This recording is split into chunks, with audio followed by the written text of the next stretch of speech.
Everyone, welcome to another video. I'm Randy, and I recently got some VCLT in the mail, so I thought I would do a video, also show some recent vinyl finds, and kind of an amazing thrift store find, which I usually don't find much in thrift stores.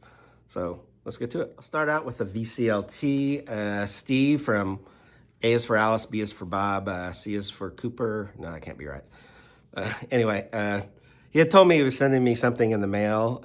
It was coming through Amazon. The box came in and it was kind of beat up, so I was kind of worried about the condition of the record. It was just in there loosely. Luckily, it remained relatively unscathed. But you never know with Amazon. Sometimes they send them perfectly. I know other people sell on Amazon, so I guess sometimes you never know. But anyway, what he sent me was a group an artist I've really been getting into lately.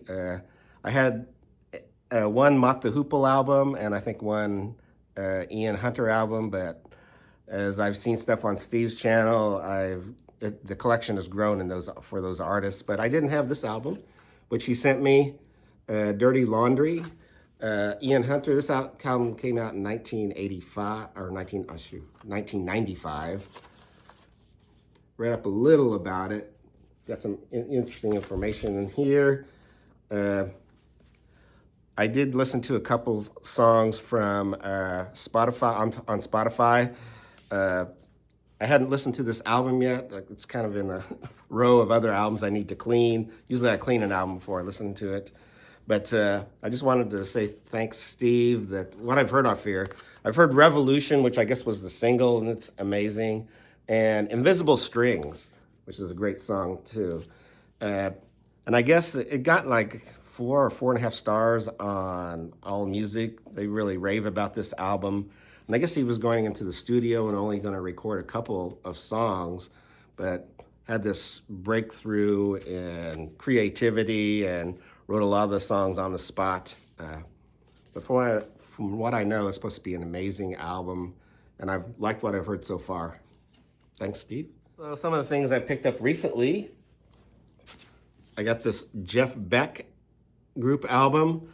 It's one of those doubles where you get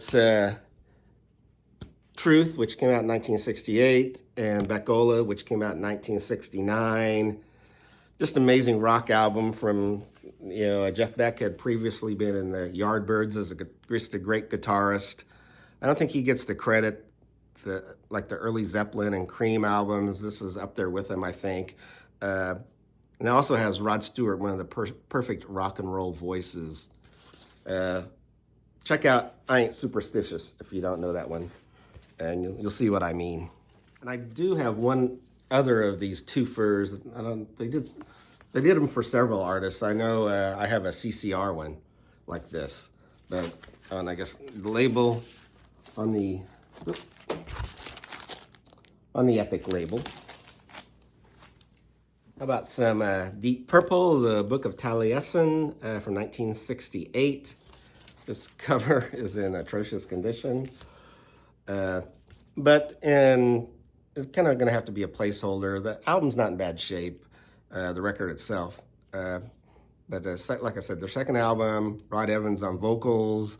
They kind of do a little Vanilla Fudge thing where they, Vanilla Fudge extended and made psychedelic the song to Keep Me Hanging On. They do this with a couple songs, Kentucky Woman, which a lot of people might know. And they also do it with River Deep Mountain High, which was originally a hit for Ike and Tina Turner. And it's on the, if I can say this right, Tetragrammaton Records. There's the label. How about some Prefab Sprout and their album Steve McQueen, which came out in 1985. This was on the Kitchenware Records label. There you can see the guys. Whoop. And girl, Wendy Smith. Sorry. And I guess it was called something else when it came out in the United States because the actor's estate threatened to sue for having it called Steve McQueen, but I don't remember what it was called in the US. But anyway, I had the CD Jordan the Comeback, which I really enjoyed. This is just kind of elegant pop music with kind of some witty songwriting. Steve McQueen, Prefab Sprout. I have to mention Steve again, as he kind of got me into this artist, Richard Hawley, which so far all I could find on vinyl anyway, is a 2-record set of kind of a best of compilation. Well, I found this record at the store, and it's 28 Little Bangers from Richard Hawley's Jukebox. And I guess these were all 45s that he had, which you can see the 45s on the bottom. And it's got interesting information inside about each of the songs and artists. But I'm not sure Steve really wants to get this one because he's not big on instrumental music, and that's what this is mostly. It's mostly kind of in the vein of Tequila by the Champs, if you like that. These are all songs from 1963 to 1968. This collection itself came out in 2023, but like I said, it's all from his personal collection. There's a couple songs with lyrics, but for the most part, it's just instrumentals. Also, I wanted to say that they're mostly obscure artists, but there are some that you know, like the Champs who did Tequila are on here, the Trogs, Link Ray, Bobby Darin has a song on there. And also an interesting one is Curtis Knight and the Squires, which features Jimi Hendrix on guitar. But yeah. Next is an album. I knew quite a few of the songs, but I never did actually have the album. I have one of their albums, and that's the classic from Big Star, #1 record. This was a reissue on the Ardent label. But yeah, just fantastic power pop. If you're a power pop fan, you really need to have a Big Star in your collection, this one, and some Dwight Twilley as well. You also know I'm a big soul and R&B fan, so I've got Tyrone Davis and Turning Point. He was on the Dakar label. I'm not sure how you pronounce that, but it's a big soul label, and this was actually his last record on that label.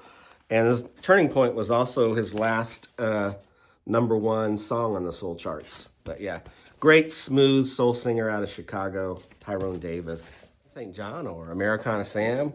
Well, like the next album I'm showing is, he's the one that introduced me to them, and that's Camp and their album Lavender Days. This came out in 2022. Kind of what I would call this, nice folk pop Americana. Got a little banjo in there. Got the lyrics on here, on the inner. It's on a nice pink record, pink vinyl, and then also got a little poster in here too.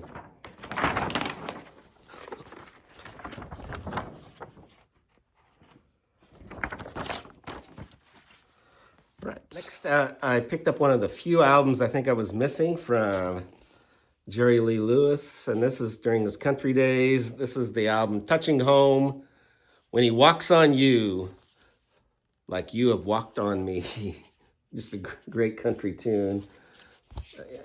Kind of barroom country, I guess it's called. But at one time, I would say I had more Jerry Lee Lewis albums than anybody else, but I think Bob Dylan and Van Morrison have passed him now. But yeah, love Jerry Lee Lewis. Great country album from 1971 on the Mercury label.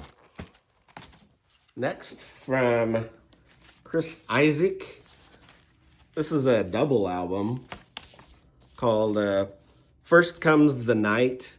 One of those great voices.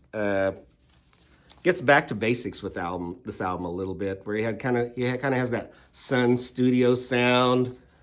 This was on Vanguard, bit of a custom label on Vanguard. And let's see, also comes with insert with, there's Chris looking suave, and a little information about the songs. No lyric sheet on this one, but yeah, Chris Isaak, like I said, gets back to what he does best on this one. It's a really amazing album. First Comes the Night. I'm gonna bring up Steve again, as besides myself, I think he's the only one I have seen show this artist in the VC, and that's Tony O'Kay. I have a couple of his albums, but I did not have this, which is probably his most popular, Life in the Food Chain. This came out in 1978. Kind of hard to categorize him. I guess you call it quirky, witty rock. And there's the label. Got the lyric sheet here as well. And let's see it. I'd say the songs to check out would be, if I can find it, the title track and the funky Western Civilization would be the two I would probably check out on here. He's got some amazing artists helping him out on this one. He's got Albert Lee, the great guitarist. Garth Hudson from the band plays accordion on here, and also got Dick Dale on here as well. And you know how much I love my R&B, especially my 50s R&B and doo-wop. And I got the Clover's self-titled album. Now, they actually started in the 40s, in one of the earliest doo-wop groups. On here they do Love, Love, Love and Devil or Angel, which I think were hits. They also do Lovey Dovey, which is a song that Steve Miller Band references in their song The Joker. They do reference a couple lines from that song. But yeah, the Clovers, and this was on the Atlantic label from 1956. Next is an album by Manchester Orchestra called Hope. Now, Brian at Massey's and Bain Entertainment introduced me to this group, and this is kind of great alt rock. They're out of Atlanta, Georgia. This came out in 2024, and they actually had an album called Cope, which was kind of a hard-edged rock album, and this is acoustic versions of those songs, which this is really good if you like that kind of thing. And kind of a custom label here, which says A Favorite Gentleman Recording. And an album I've been looking for a while, trying to find a good reissue, and finally found one, and that's Etta James At Last. Originally came out in 1961. You can see the 45 that was on Argo.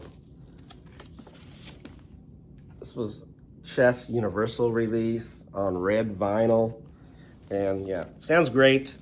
It was, like I said, it's good to finally find a good reissue of this album. Just a classic soul with such songs as All I Could Do Is Cry, the title track, My Dearest Darling. There's a good version of Stormy Weather as well. Yeah, probably my favorite soul singer.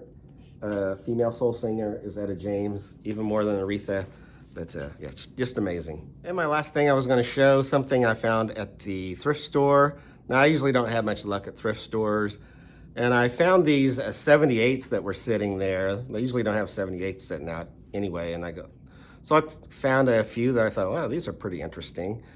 And I take them up to the counter, and she goes, where did you get those? And I said, well, over there. She goes, oh, because I haven't priced those yet, and I'm pricing these 45s right now, and I've never known them to price, albums are always $1, 45s are like 50 cents. But anyway, so she said, well, I'll just give them to you for $1. So found pretty valuable Sun record rockabilly from Carl Perkins, Boppin' the Blues, I think was the A side, and then it also has All Mama's Children on the Sun label. I also found another rockabilly one, and that's Gene Vincent, Blue Jean Bop on the back, Who Slapped John. Those were the most valuable ones. Then I got a couple other ones from the doo-wop group, the Diamonds. This is Words of Love, the Buddy Holly song, and Don't Say Goodbye on Mercury. And then on Dot, Johnny Maddox doing a famous R&B tune, Heart and Soul, and Dixieland Band on the other side. But anyway, I thought that was pretty amazing, especially the Sun Records with Carl Perkins. But anyway, that's what I found recently. Thank you again, Steve, for the great Ian Hunter album. I'm really looking forward to it, and hope everyone's doing well.